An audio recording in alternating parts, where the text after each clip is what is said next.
आज हम मंदिर में प्रवेश करने वाले हैं। मंदिर में जाने से हमारी सारी समस्याएं खत्म तो नहीं हो जाएंगी, क्योंकि हमारी समस्याएं सामाजिक, धार्मिक, आर्थिक और शैक्षणिक हैं। अभिवादन स्वीकार करिए आंचल बौद्ध का। बुद्ध प्रेरणा में आज कहानी है बाबा साहब अम्बेडकर के जीवन संघर्ष से जुड़ा कालाराम सत्याग्रह। 1930 का दशक हम जब भी याद करते हैं तो हमारे दिमाग में महात्मा गांधी के आंदोलनों का पूरा इतिहास दौड़ने लगता है। इसी 1930 में एक सत्याग्रह बाबा साहब भीमराव अम्बेडकर ने भी शुरू किया था। यह सत्याग्रह नासिक के कालाराम मंदिर में अछूतों के प्रवेश के लिए किया गया सत्याग्रह था। मंदिर प्रवेश के लिए यह बड़ा आंदोलन तो जरूर था, लेकिन पहला नहीं। जी हाँ, इससे पहले 1874 में मद्रास के दलितों ने मीनाक्षी मंदिर में प्रवेश के लिए आंदोलन किया था, लेकिन सफलता नहीं मिली। साल 1924 में रामास्वामी पेरियार ने मंदिर में प्रवेश करने के लिए सत्याग्रह शुरू किया और अक्टूबर 1929 में पुणे में पार्वती मंदिर में घुसने के लिए सत्याग्रह शुरू हो गया। जाति व्यवस्था के नाम पर समाज के सबसे निचले पायदान पर रखे गए दलितों को ये सत्याग्रह सिर्फ मंदिर में घुसने भर का सत्याग्रह नहीं था, बल्कि ये आंदोलन मनुष्यता के उस अधिकार के लिए था जो एक ही धर्म में रहकर भी केवल सवर्णों के लिए तो था, पर दलितों के लिए नहीं। समान अधिकार पाने के लिए बाबा साहब अम्बेडकर ने 2 मार्च 1930 नासिक के कालाराम मंदिर में घुसने के लिए सत्याग्रह शुरू कर दिया। इसमें बाबा साहब के साथ सहस्त्रबुद्धे, दादा साहब गायकवाड़, देवराव नाइक, डीवी प्रधान, बाबा साहब खरे, स्वामी आनंद अमृतराव, पीएन राजभोग आदि शामिल थे। इस दौरान संभवतः 15,000 लोग इस सत्याग्रह में शामिल थे, जिसमें बड़ी संख्या में औरतें भी शामिल हुई। सभा का शुभारंभ करते हुए बाबा साहब ने कहा, आज हम मंदिर में प्रवेश करने वाले हैं। मंदिर में जाने मात्र से हमारी समस्याएं खत्म तो नहीं हो जाएंगी, क्योंकि हमारी समस्याएं सामाजिक, आर्थिक, धार्मिक और शैक्षणिक हैं। उन्होंने कहा, हमारा कालाराम मंदिर में प्रवेश करना सवर्ण हिंदुओं के लिए चुनौती से कम नहीं है। सवर्ण हिंदुओं ने हमेशा हमारी और हमारी पीढ़ियों के हक मारे हैं।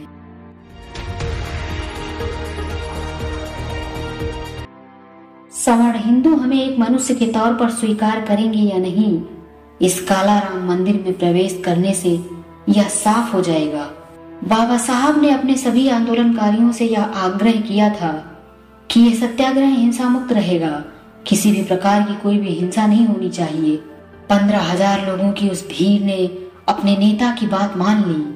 कुछ देर बाद सभी आंदोलनकारी 4 टुकड़ियों में बंट गए और मंदिर के चारों दरवाजों की ओर बढ़ने लगे, लेकिन सवर्णों और पुलिस ने मंदिर को चारों तरफ से घेर रखा था ताकि कोई दलित मंदिर में प्रवेश न कर पाए। इसी बीच सवर्णों की ओर से पत्थरबाजी शुरू हो गई, जिसमें कई दलितों को चोट आई। वो लोग घायल हुए, एक की मौत भी हुई। बाबा साहब पर चूंकि लोगों ने छतरी तान दी थी, इसीलिए उन्हें कम चोटें आईं। 1 महीने तक यह आंदोलन चलाने के बाद 9 अप्रैल 1930 की रामनवमी में सवर्ण हिंदू और बाबा साहब के नेतृत्व में आंदोलनकारियों के बीच एक समझौता हुआ। वो समझौता था कि रामनवमी में दलितों द्वारा भी रथ खींचा जाएगा, लेकिन रामनवमी के दौरान सवर्णों ने तो पूरे रथ को ही गायब कर दिया ताकि कोई दलित राम के रथ को छू न सके। जाति व्यवस्था का इससे क्रूर चेहरा देखने को और कहीं नहीं मिलेगा जो उस दिन देखने को मिला। इसका परिणाम यह हुआ कि जहां तक ये खबर फैली, दलितों का बहिष्कार शुरू हो गया। उन्हें काम और नौकरियों से निकाला जाने लगा। उनका राशन पानी तक रोक दिया गया। तमाम मुश्किलों से गुजरने के बाद भी यह सत्याग्रह 5 साल तक चला। महात्मा गांधी ने इस मंदिर प्रवेश को लेकर यंग इंडिया में एक लेख लिखा, जिसमें उन्होंने कहा, इस मंदिर प्रवेश सत्याग्रह को दलितों को छोड़ देना चाहिए। ये वही महात्मा गांधी हैं जो अक्सर दलितों के हितैषी होने का दिखावा करते थे, और यही कारण था कि बाबा साहब अम्बेडकर से उनकी कभी नहीं बनी। दोनों महापुरुषों में अनेकों मुलाकातें हुई, लेकिन अपने वैचारिक मतभेदों की खाई वो कभी नहीं बांट पाए। गोलमेज सम्मेलन के दौरान बाबा साहब ने गायकवाड़ को एक पत्र लिखा जिसमें उन्होंने मंदिर प्रवेश सत्याग्रह को वापस लेने की बात कही। बाबा साहब के इस पत्र को पढ़कर सभी लोग हैरान थे। बाबा साहब ने उस पत्र में लिखा, मंदिर में प्रवेश करने के लिए मेरा कोई औचित्य नहीं था।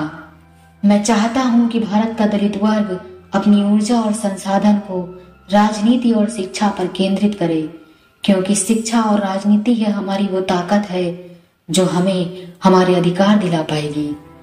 पत्र मिलते ही गायकवाड़ ने सत्याग्रह समाप्ति का इशारा दे दिया। आजादी और संविधान लागू होने के बाद दलितों को मंदिर प्रवेश का अधिकार मिल गया।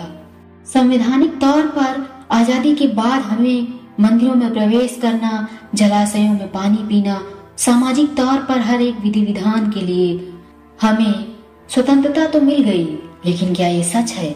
आजादी और संविधान लागू होने के इतने सालों बाद भी दलितों को ये अधिकार नहीं मिल पाए हैं।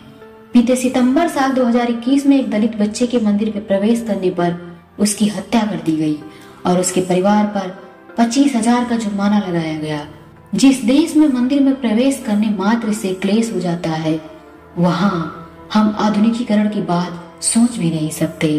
ये सब कहने की बातें हैं कि आजादी के 70 साल बाद भी हम लोग पूरी तरह आजाद हैं, जबकि ये हकीकत नहीं। इस देश के बड़े बड़े नेता बड़े बड़े मंचों पर खड़े होकर बड़ी बड़ी बातें तो कर सकते हैं, दिखावे के लिए किसी दलित घर के यहाँ अपना वोट बैंक बनाने के लिए भोजन कर सकते हैं। एक प्रेसिडेंट के मंदिर में जाने से उस मंदिर को पूरी तरह से गंगाजल से धोया जाता है। अगर देश के प्रेसिडेंट के साथ ऐसा हो सकता है तो आम जनता के साथ क्या होता होगा, ये आप खुद ही सोच सकते हैं। और आप सभी से मेरी एक गुजारिश है कि इस कहानी को सुनकर आपको कैसा लगा अपने 2 शब्दों में जरूर बताएं। जय भीम, नमो बुद्धा।